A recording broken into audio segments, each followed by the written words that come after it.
ধনেপাটুলি গ্রামের গ্রীষ্মের সন্ধ্যাগুলো আজকাল অদ্ভুত গুমোটে ভরে থাকে। বাতাসে হালকা জ্বালাভাব, গায়ে মাখানো ঘাম, আর তার সঙ্গে আকাশের মুখ ভার, যেন কিছু একটা ঘটতে চলেছে।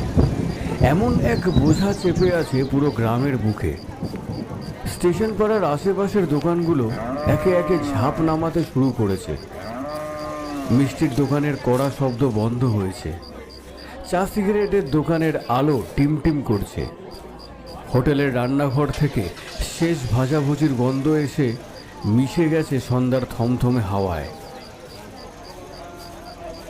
এই গুমোট সন্ধ্যাতেই হোটেল বদরু মিয়ার খানাদানা থেকে গরম গরম ভাত আর মাটির হাঁড়িতে কষা মুরগির ঝোল হাতে নিয়ে হাঁটা লাগালো দুজন, রুদ্র আর তার বন্ধু রতন।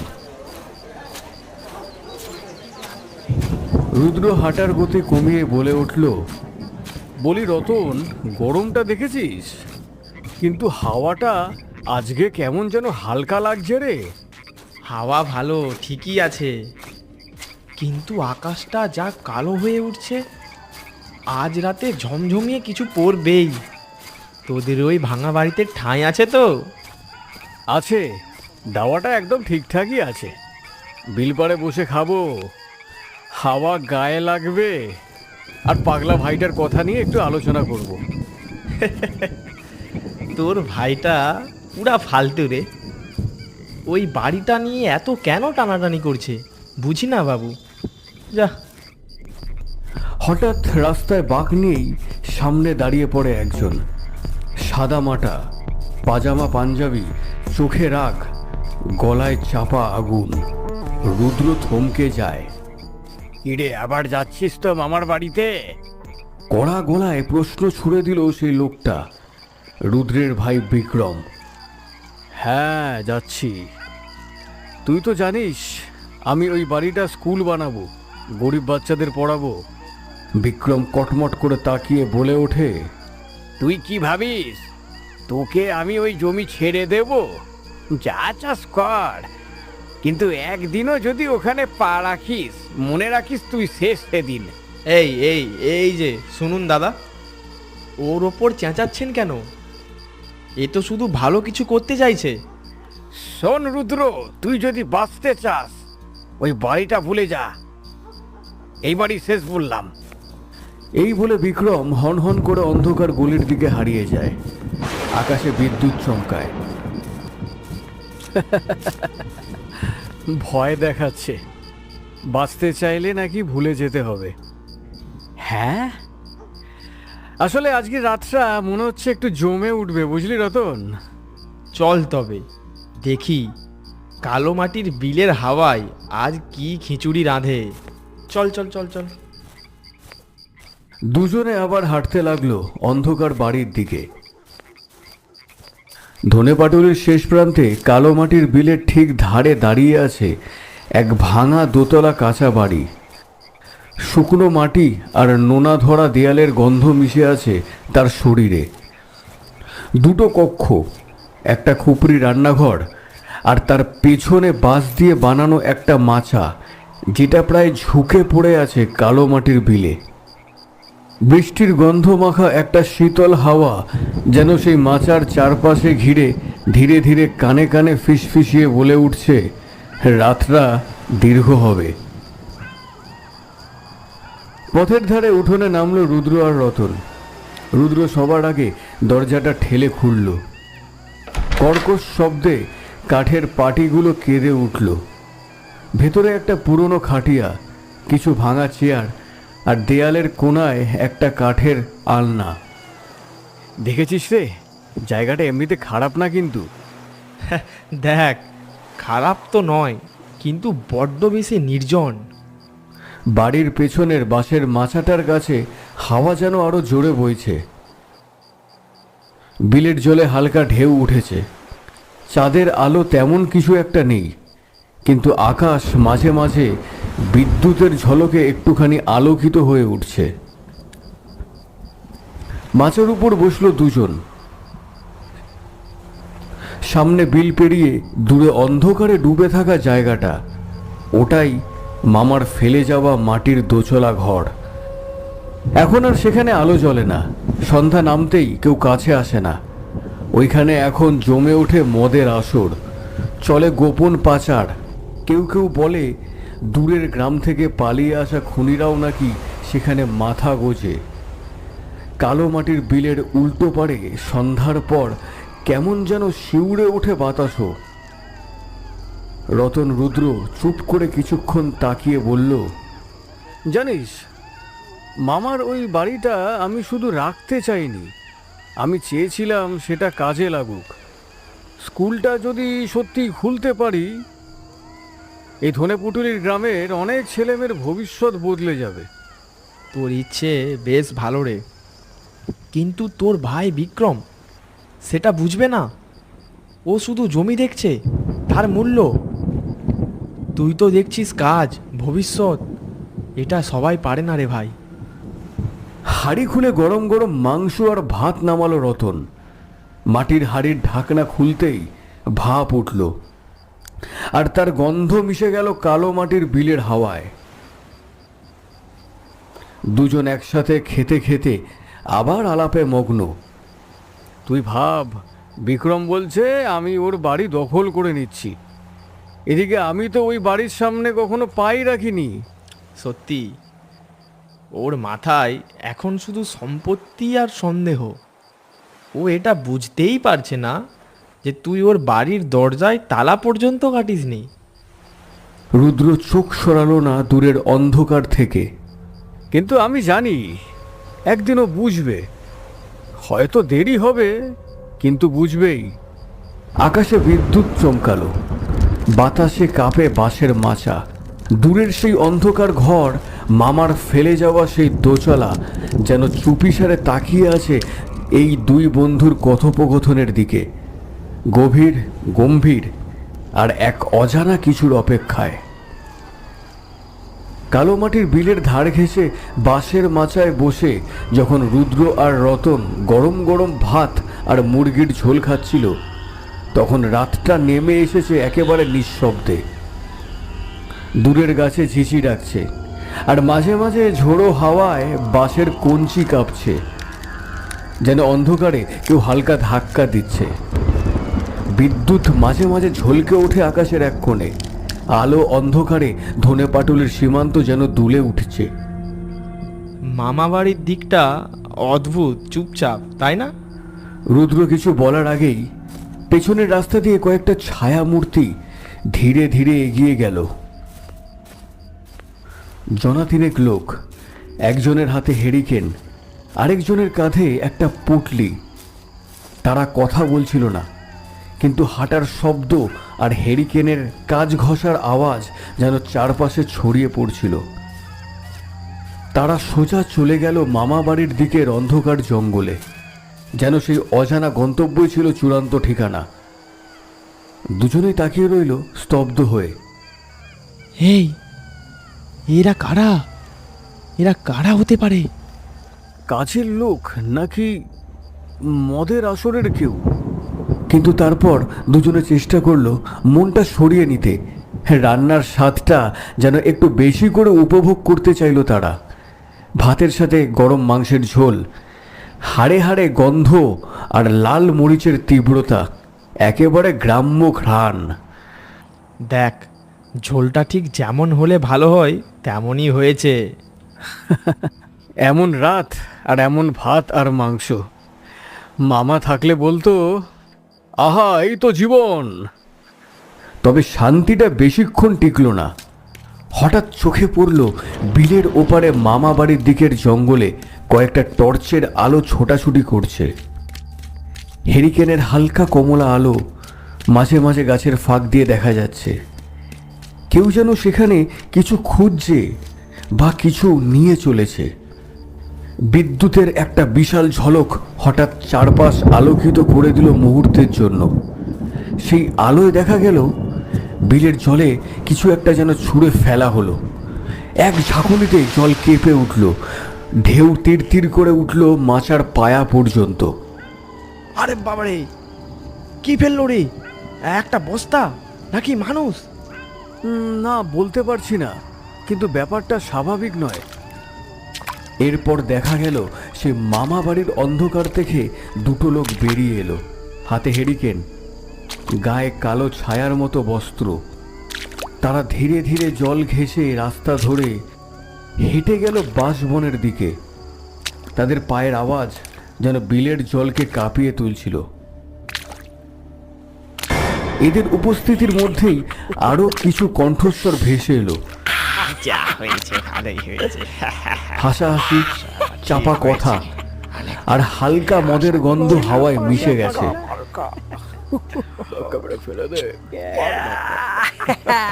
যেন কোনো উৎসব চলছে, কিন্তু এমন গভীর রাতে, এমন নির্জনে। যা হয়েছে ভালোই হয়েছে। মাচায় বসে থাকা রুদ্র আর রতন খাওয়া শেষ করলেও থালাটা একরকম পড়েই রইল সামনে। আচমকা যেন চারপাশের শব্দ বন্ধ হয়ে গেছে। কেবল হাওয়ার আওয়াজ, বিদ্যুতের ঝলক আর অদৃশ্য কিছু প্রাণের নিঃশব্দ চলাফেরা। দেখ, এই দুটো লোক আবার এই দিকেই আসছে। দেখ দেখ। রুদ্র তাকিয়ে দেখে মামা বাড়ির দিক থেকে দুটো লোক রাস্তা ধরে হেঁটে এলো তাদের ভাড়া বাড়ির অর্ধেক পথ পর্যন্ত। তারপর দাঁড়িয়ে গেল। একজন হাত তুলে কিছু একটা দেখালো। তারপর দুজনে মুখ ফিরিয়ে কি যেন ফিসফিস করে বলল। তারপর আবার ঘুরে অন্ধকারের দিকে চলে গেল। ওরা কি আমাকে চেনে? আমাদের দেখছে কেন? কেন যেন মনে হচ্ছে আমাদের নিয়েই যেন কিছু একটা চলছে। ওরা কি করছে ওখানে? আর আর ওটা বস্তা না, কিছু একটা ভারী ছিল। এইসব দেখে শুনে যে কোনো মানুষের ঠান্ডা ঘাম বেরিয়ে আসতো। ধনেপাটুলির রাতটা যেন কোনো এক অলৌকিক কাহিনীর সূচনা করেছে। কালো মাটির বিলের জল আর হাওয়া, মামা বাড়ির অন্ধকার আর সেই অজানা লোকগুলো সবকিছু মিলিয়ে একটা নিঃশব্দ সন্ত্রাস ছড়িয়ে পড়ছে। এখন আর রাতটা শুধুই ভাত মাংসের পিকনিক নয়, কিছু একটা ঘটতে চলেছে, তা তারা দুজনেই টের পেয়ে গেছে। রুদ্র, তুই বলেছিলি না মামা বাড়িটার ভেতরে এখন কেউ থাকে না? থাকবার কথা নয় রে, কিন্তু আজ রাতটা যেন বলছে অনেক কিছু বদলে গেছে ওখানে। দূরে মামা বাড়ির জঙ্গলের হেরিকেনের আলো এখনো ঘুরে বেড়াচ্ছে, আর সঙ্গী হচ্ছে সেই চাপা হাসি আর গুঞ্জন। যা হয়েছে ভালোই হয়েছে। বাঁশের মাচার উপর দাঁড়িয়ে রুদ্র আর রতন বিড়িতে আগুন লাগালো। আকাশ কালো, ঘন করে মেঘ জমে আছে পশ্চিমে। হাওয়ায় কাঁচা বৃষ্টির গন্ধ। রুদ্র বিড়িতে একটা টান দিয়ে বলল, আজকে যা যা দেখলাম আমার তো মনে হচ্ছে কোনো সিনেমায় ঢুকে গেছি রে। কিন্তু চোখে ভয়ের রেখা স্পষ্ট। এটা সিনেমা না ভাই, এটা জীবন্ত ভূতের খাতা। হঠাৎ পেছন থেকে কে যেন ডাকলো, দাদা। দুজনে চমকে পেছনে ঘুরে তাকালো। রুদ্র চোখ কুঁচকে তাকাতেই দেখল তার ভাই বিক্রম। হাতে কিছু নেই, মুখে অদ্ভুত একটা বন্ধুসুলভ হাসি। তুই তুই এইখানে এখন? হ্যাঁ রে দাদা, ভাবলাম তোর সঙ্গে একটু কথা বলি। চল না, মামার সম্পত্তিটা নিয়ে ওই ঝামেলা টামেলাগুলোকে মিটিয়ে ফেলি। ভাগ হয়ে যাক ভাগ। হ্যাঁ, আমিও শান্তি, তোরও শান্তি। এখনই চল না, চল এখনই চল, এই রাতেই চল। রুদ্র অবাক। এতদিন ধরে যেই ভাই তার রক্ত গরম করে রেখেছে, হুমকি দিয়েছে, সেই হঠাৎ আজ এখানে এভাবে এই অন্ধকারে অদ্ভুত পরিবেশে এসে বন্ধুর মতো আচরণ করছে। দেখ রে, এটা কোনো ফাঁদ। তোকে ফাঁসাতে চাই, ফাঁসাতে। সন্ধেবেলায় কি বললো ভুলে গেছিস? জীবনের হুমকি দিল। আর এখন এত রাতে বন্ধু বান্ধব হয়ে উঠলো কিভাবে? এটা একটা ফাঁদ। বিক্রম, এখন নয়, সকালে যা বলার বলবো, আজ আর নয়। বিক্রমের মুখ অমনি থমকে গেল। কণ্ঠের ভেতর থেকে ধীরে ধীরে বিষ বের হতে লাগলো। এখনই না? কেন? তোর ভাগ চাই বলেই তো তোকে ডেকেছি, আবার পিছিয়ে যাচ্ছিস? তুই তো জানিস আমি কি করতে পারি। ভাগের কথা বলছিস না তো?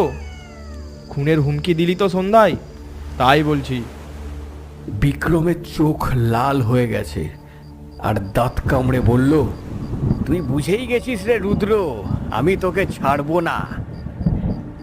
তোকে আমি পৃথিবী থেকে সরাবই, তুই পালিয়ে বাঁচতে পারবি না, এই বলে রাখলাম। এই বলে সে ঘুরে অন্ধকারে মিলিয়ে গেল। বিড়ির শেষ টান দিয়ে রতন বলল, আমি বলছিলাম না রে, এটা চাল।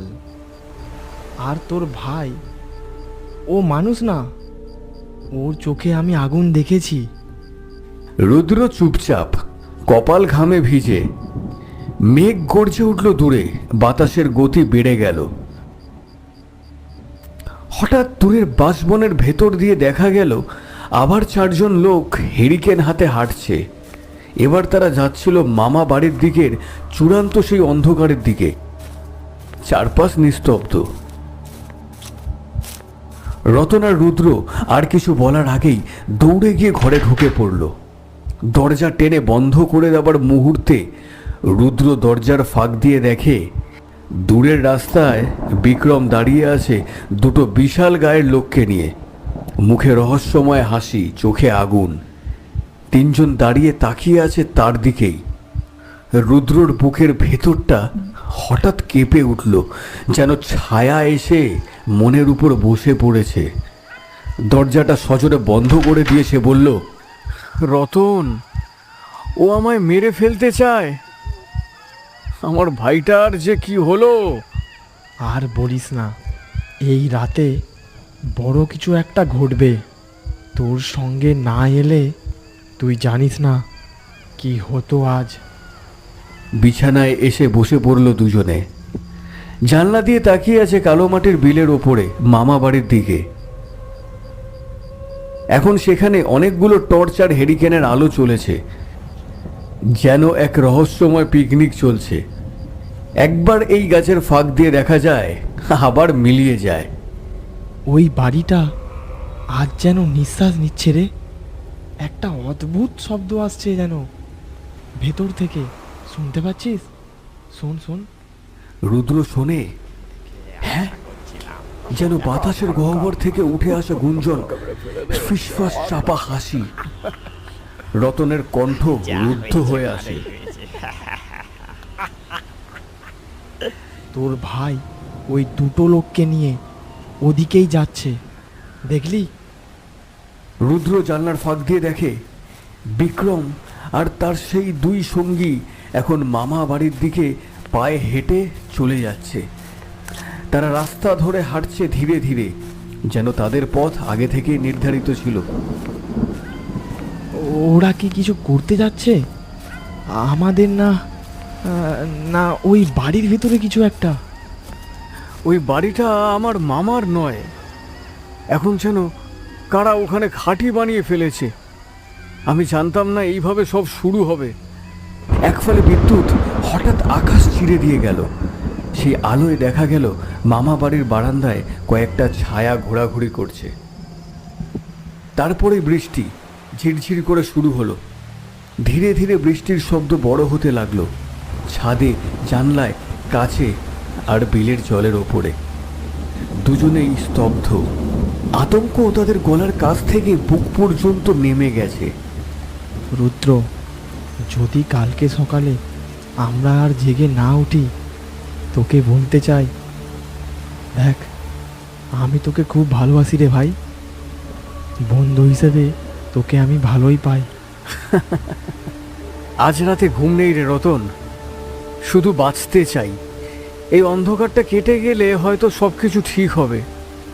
বৃষ্টির শব্দের নিচে হেরিকেন আর টর্চের আলো নেমে আসে মামা বাড়ির ছাদ পর্যন্ত। কেউ যেন জানলায় দাঁড়িয়ে তাদের দিকেই তাকিয়ে আছে। কালো মাটির বিলের জলে প্রতিফলিত হচ্ছে সেই সব আলো, সেই সব ছায়া। ধনেপাটুলির বাতাসে মিশে যাচ্ছে কিছু অজানা কণ্ঠস্বর। এই একটি রাত যেন এক রহস্যের প্রহর। কখন যে ঘুমিয়ে পড়েছিল রুদ্র আর রতন, তারা নিজেরাও জানে না।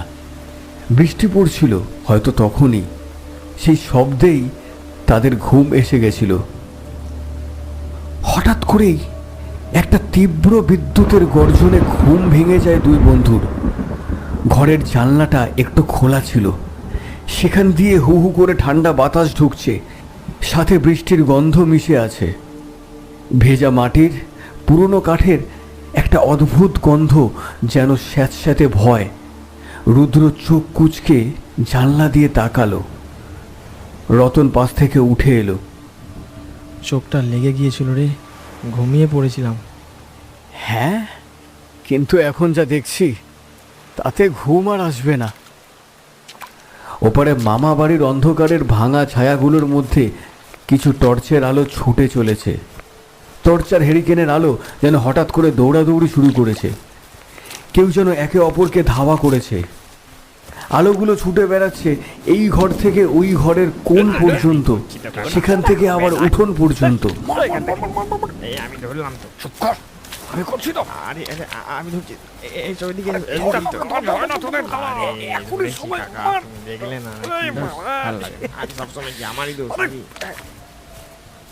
রুদ্র, ওরা কি মারামারি করছে? এই রুদ্র। রুদ্র মুখ বাড়িয়ে দেখার চেষ্টা করছে, কিন্তু বৃষ্টি এত তীব্র, কুয়াশার মতো ঝাপসা করে রেখেছে চারপাশ। শব্দ হচ্ছে কিন্তু দৃশ্য অস্পষ্ট। ঠিক তখনই একটা ভয়ঙ্কর চিৎকার। চিৎকারটা এত জোরে যে তাদের দুজনের গায়ে কাঁটা দিয়ে ওঠে। রতন পিছিয়ে এসে জানলা থেকে সরে দাঁড়ালো।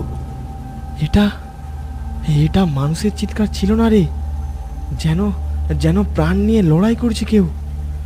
তারপরেই হঠাৎ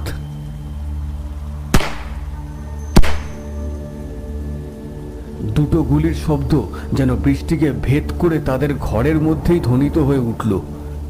সঙ্গে সঙ্গে আরেকটা কাঁপানো চিৎকার, এবার যেন অদ্ভুতভাবে দীর্ঘ হাহাকারের মতো।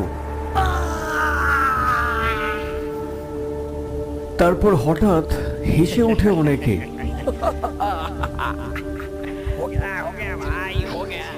একসাথে হাসি, যেন খুনের পর একদল লোক হঠাৎ আনন্দে ফেটে পড়েছে। রুদ্র কথা বলতে পারছে না, গলা শুকিয়ে গেছে। ঠিক সেই সময় দরজায় কেউ কড়া নাড়ছে। দুজনে স্তব্ধ।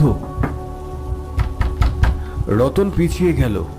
না রে, কেউ বৃষ্টির রাতে এসে দরজা ঠকাচ্ছে। এটা একদম ভালো লক্ষণ না। আমরা খুলবো না, একদম দরজা খুলবি না।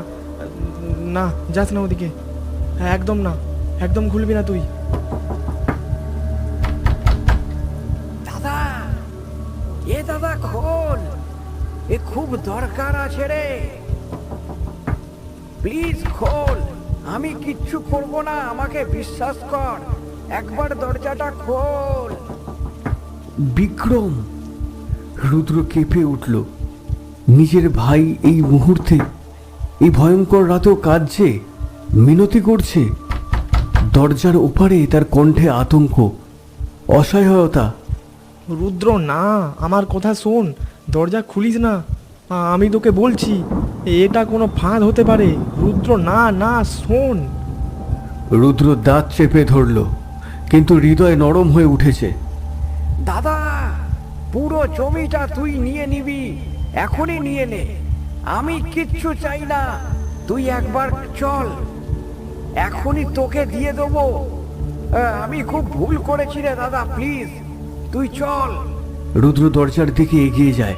রতন তাকে টেনে ধরার চেষ্টা করে। রুদ্র না, এটা নাটক, তোকে নিয়ে চলে যেতে চাই। রুদ্র না, শোন, আজ রাতে যদি তুই বেরোস তাহলে তোকে শেষ করে দেবে। যাস না, শোন। কিন্তু রুদ্র তার হাত ছাড়িয়ে দিয়ে দরজাটা খুলে দেয়। কেউ নেই দরজার সামনে। সেই ভয়াল বৃষ্টির রাত, কারোর কোনো চিহ্ন নেই, কেবল বৃষ্টির জল জমে আছে দাওয়াতে। রুদ্র পেছনে তাকিয়ে রতনের দিকে চেয়ে বলল, আমি তো খোলার ঠিক আগেই ওর গলা শুনলাম, তাহলে এত কম সময়ের মধ্যে ও গেল কোথায়? রতন দরজাটা সজোরে বন্ধ করে দিল। এইটা আর মানুষ নেই রে রুদ্র, এটা কিছু অন্য কিছু। দুজনেই আবার জানলার কাছে গিয়ে বসে পড়ল। বাইরে এখনো চিৎকার হাসির শব্দ ভেসে আসছে, আর হেরিকেনের আলো যেন কারা নাচ করছে ছায়ার ভেতরে। রুদ্র মাথায় হাত দিয়ে বসে পড়ল। রতন, কি হচ্ছে বলতে পারিস ভাই? এতক্ষণ ধরে ভাবছিলাম আমার ভাই আমাকে ফাঁসাতে চায়, আমায় খুন করতে চায়। এখন তো মনে হচ্ছে কেউ ওকে শেষ করে দিচ্ছে। ওর ডাকে আমি মৃত্যু দেখেছি। ভাই আমার এত সহজে ভেঙে পড়বে? হয়তো জমির দখল নিয়ে ওরাই ওকে বিপদে ফেলেছে। আমরা ভাবছিলাম আমরা বিপদে, কিন্তু কিন্তু ও যে এখন মৃত্যুর ছায়ার মধ্যে পড়ে গেছে। মামা বাড়ির জমি তো আর আমাদের নেই রে। এখন ওটা যেন কারা নিয়ে নিয়েছে, কারা জানি না। লোক না হয় ছায়া, তাও জানি না। কিন্তু তারা বাঁচতে দেবে না রে আমাদের, তারা বাঁচতে দেবে না। রতন ধীরে ধীরে রুদ্রর কাঁধে হাত রেখে বলল, তুই এখন যা করবি একটু বুঝে করিস। আমরা শুধু বাঁচতে চাই রে। এই রাত পার হলেই আমরা সব দেখে ফেলবো, ঠিক বুঝে যাব কি ঘটছে আর কি ঘটতে চলেছে। রাত গভীর, বৃষ্টি থেমে পড়েছে। দূরে মামা বাড়ির ছায়া এখনো আলোতে মিশে যাচ্ছে, কিন্তু সেই আলোর মধ্যে রুদ্র যেন দেখতে পেল একটা রক্তমাখা মুখ বারান্দার ধারে দাঁড়িয়ে আছে, তাকিয়ে আছে শুধু তাদের ঘরের দিকেই। বৃষ্টিটা অনেকক্ষণ আগেই থেমেছে, ভেজা গন্ধ ছড়িয়ে পড়েছে চারিদিকে। ঝিঝি পোকা ডাকছে একটানা, আর বিলের পাড়ে কোলা ব্যাঙ যেন দল বেঁধে আওয়াজ তুলেছে। রাতের প্রকৃতির রেকর্ড যেন খুলে গেছে। কিন্তু সেই স্বাভাবিক শব্দের মধ্যে হঠাৎ করে ভেসে এলো একটা ভয়ঙ্কর চিৎকার।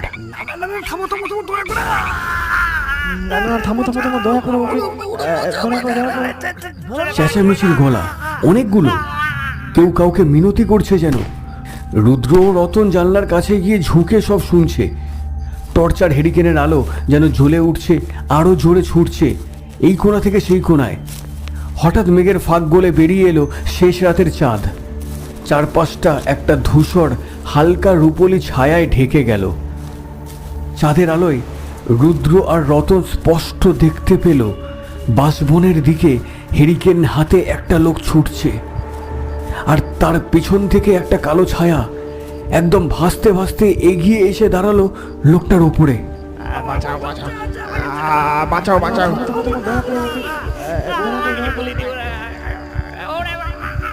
একটা তীব্র আর্তনাদ ছিঁড়ে দিল চারপাশের নিস্তব্ধতা।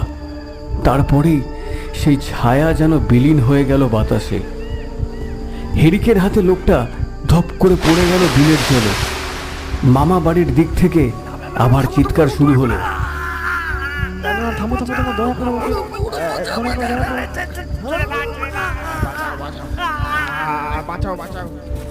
চিৎকার যেন এখন ভয় নয়, শীতল মৃত্যু। আলোগুলো একে একে নিভে যাচ্ছে, যেন অন্ধকারে মৃত্যুর খেলায় মেতে উঠেছে কেউ। রুদ্র উঠে দাঁড়ালো, মুখ তার কঠিন। রতন, আর নয়, এক মুহূর্ত নয়। এখন আমরা ঘরে বসে থাকলে কিছুই রক্ষা করতে পারবো না। রতন থমকে থাকলো, চোখে ভয়, কিন্তু মাথা নাড়ল না। চল রে, দেখা যাক এর শেষ কোথায়। চল। তারা হাতে তুলে নিল টর্চ আর লাঠি। দরজা খুলে বেরিয়ে পড়ল ভেজা মাটির পথে।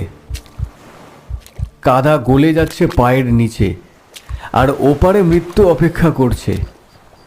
জলকাদার রাস্তা পেরিয়ে রুদ্র আর রতন টর্চ হাতে এগোচ্ছে নিঃশব্দে।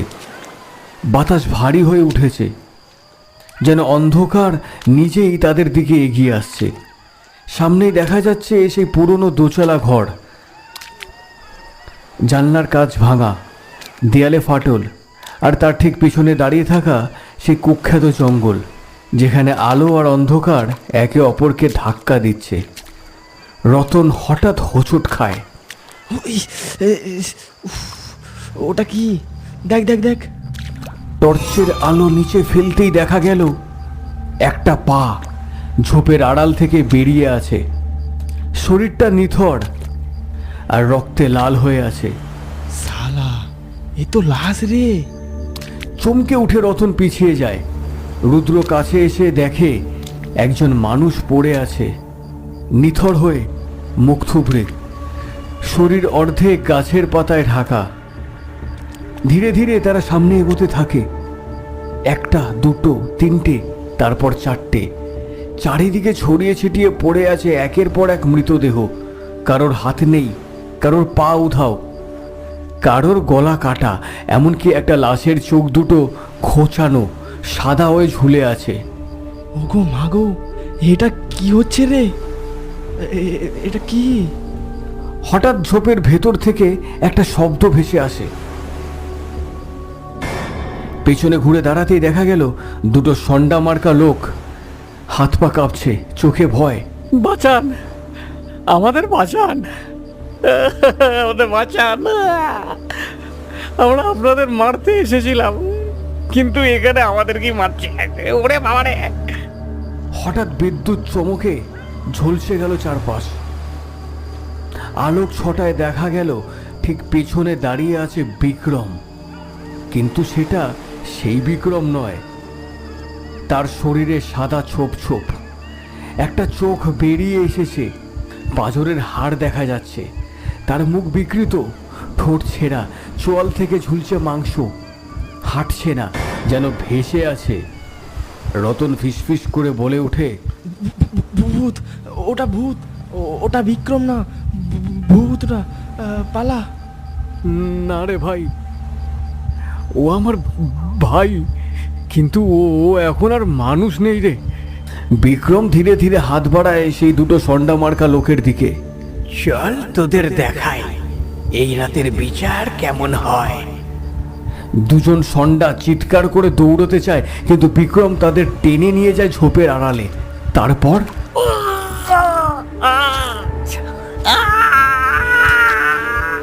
একটা তীব্র চিৎকারে আকাশ কেঁপে ওঠে। ঝোপ থেকে ছিটকে এসে পড়ে একটা রক্তাক্ত হাত, তারপর একটা পা। তারপর ঝোপের ভেতর থেকে আগুন জ্বলে ওঠে। একজন লোক পুড়তে পুড়তে চিৎকার করতে করতে ছুটে এসে দূরে মুখ থুবড়ে পড়ে। রুদ্র আর রতন যেন মাটিতে গেঁথে গেছে, নিঃশ্বাসও নিতে পারছে না তারা। আরেকবার বিদ্যুৎ চমকে ওঠে। তাদের সামনে এসে দাঁড়ায় বিক্রম। তার কণ্ঠে এখন আর হিংসা নেই, কেবলই গলা ভেজা গ্লানি আর গভীর অনুতাপে। দাদা, আমি তোকে মেরে ফেলতে চেয়েছিলাম। আমি যে লোকগুলোকে এনেছিলাম তোকে মারবার জন্য, ওরাই পরে প্ল্যান করে এই সম্পত্তির লোভে প্রথমে আমাকে গুলি করে মারে। তাই তোকে আমি ডাকতে গেছিলাম, হয়তো আমার প্রাণটা বেঁচে যেত। কিন্তু ভালোই হয়েছে মরে গিয়ে। আমার ভুল আমি বুঝতে পেরেছি। তারপরে শালারা ঠিক করে তোকেও মেরে ফেলবে। তারপর এরা এই পুরো সম্পত্তি নিজেদের মধ্যে ভাগাভাগি করে নেবে। এখনকার দিনে এই সম্পত্তি বেচলে অনেক পয়সা পাবে ওরা। সে থামে, গভীর শ্বাস নেয়। কিন্তু আমি মরিনি রে দাদা, আমি বদলে গেছি। ওদের চেয়েও বড় কেউ আমাকে জাগিয়ে তুলেছে শুধু তোকে বাঁচাতে। তোকে বাঁচাতে পেরেছি আমি। বিক্রম ঝুঁকে আসে রুদ্রর দিকে। তুই থাক এই বাড়িতে, স্কুল বানাস, গরিব ছেলেমেয়েরা পড়বে এখানে। তোর ভালোবাসায় এই গ্রামের আধার কেটে যাবে। আমি তোকে শেষবারের মতো বাঁচিয়ে দিয়ে যাচ্ছি। ভালো থাকিস দাদা। এই বলে বিক্রমের শরীর থেকে একে একে ছড়িয়ে পড়ে ধোঁয়া। ধোঁয়ার মধ্যে মিলিয়ে যায় তার বিকৃত চেহারা, হাওয়ার মাঝে মিশে যায় তার অস্তিত্ব। রুদ্র হাঁটু গেড়ে পড়ে যায় নিচে, কাঁদতে কাঁদতে বলে, ভাই আমার ভালো মানুষই ছিল, কিন্তু সময় আর লোভ আর দুনিয়া তাকে কেমন যেন করে দিল। রতন এসে পাশে বসে। ওর ভেতরে ভালোবাসা ছিল রে, তুই সেটা জিতেছিস। এখন চল একসাথে স্কুলটা বানাই। আমি তোর পাশে আছি, আমি ফ্রিতেই পড়াবো। রুদ্র তাকে জড়িয়ে ধরে, চোখে জল আর হৃদয়ে আশার আলো। পিছনে তখন চাঁদের আলোয় দাঁড়িয়ে আছে সেই ভাঙা দোতলা ঘরটা, যেখানে শিগগিরই তৈরি হবে একটা স্কুল, মৃত্যুর ছায়া সরিয়ে জীবনের আলো ফোটাতে।